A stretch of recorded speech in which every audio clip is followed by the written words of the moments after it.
অন্যান্য দেশ পারমাণবিক অস্ত্রের মালিক হতে পারলে ইরান কেন পারবে না? উত্তরটা রয়েছে আন্তর্জাতিক আইনের বাধা। 1968 সালে একটি চুক্তি সই হয়, যেখানে বলা হয় যাদের হাতে পরমাণু অস্ত্র আছে তারা ছাড়া নতুন করে আর কোনো দেশ এই অস্ত্র বানাতে পারবে না। ইরানও সেই চুক্তিতে রয়েছে, তবে নেই ইসরায়েল, ভারত ও পাকিস্তানের মতো দেশ। যদিও চুক্তি থেকে সরে গিয়ে পারমাণবিক অস্ত্র বানিয়ে ফেলেছে উত্তর কোরিয়া।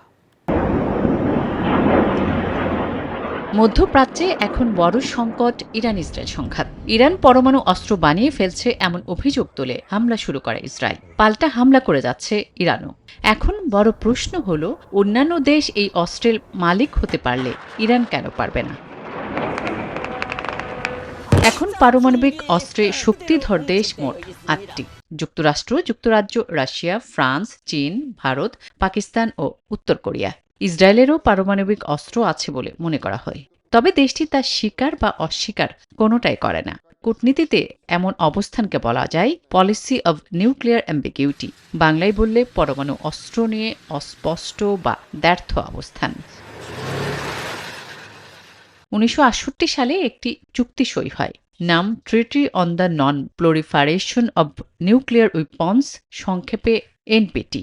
এর বাংলা ভাবগত অর্থ দাঁড়ায় পারমাণবিক অস্ত্রের বিস্তার রোধের চুক্তি, যেখানে বলা হয় যে কোনো দেশ বিদ্যুৎ উৎপাদন বা এ ধরনের কোনো বেসামরিক ব্যবহার করতে পরমাণু কর্মসূচি চালাতে পারবে, কিন্তু যাদের পারমাণবিক অস্ত্র আছে তারা ছাড়া আর কোনো দেশ এই অস্ত্র বানাতে পারবে না।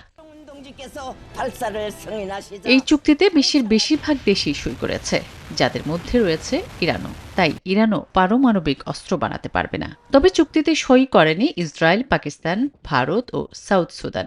উত্তর কোরিয়া শুরুতে সই করলেও পরে চুক্তি থেকে বেরিয়ে যায়। এরপর দেশটি পারমাণবিক অস্ত্র বানিয়ে ফেলেছে।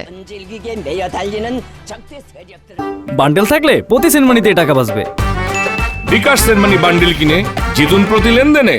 যখন চুক্তি হয় তখন ভারত ও পাকিস্তানের পারমাণবিক দেশ হিসেবে স্বীকৃতি ছিল না। অর্থাৎ দেশ দুটি এখন চুক্তিতে অন্তর্ভুক্ত হতে চাইলে তাদের পারমাণবিক অস্ত্র ত্যাগ করতে হবে। আর সাউথ সুদানের কোনো ধরনের পরমাণু কর্মসূচি নেই।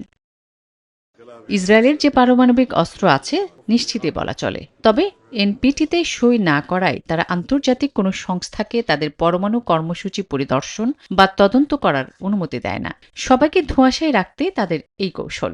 ইরান সহ আরবের দেশগুলো বহুদিন ধরেই ইসরায়েলকে নিরস্ত্র করা ও দেশটির স্বচ্ছ অবস্থান নিশ্চিত করার দাবি করে আসছে, কিন্তু সেই দাবি কখনোই কানে তোলেনি ইসরায়েল ও তাদের পশ্চিমা মিত্র দেশগুলো।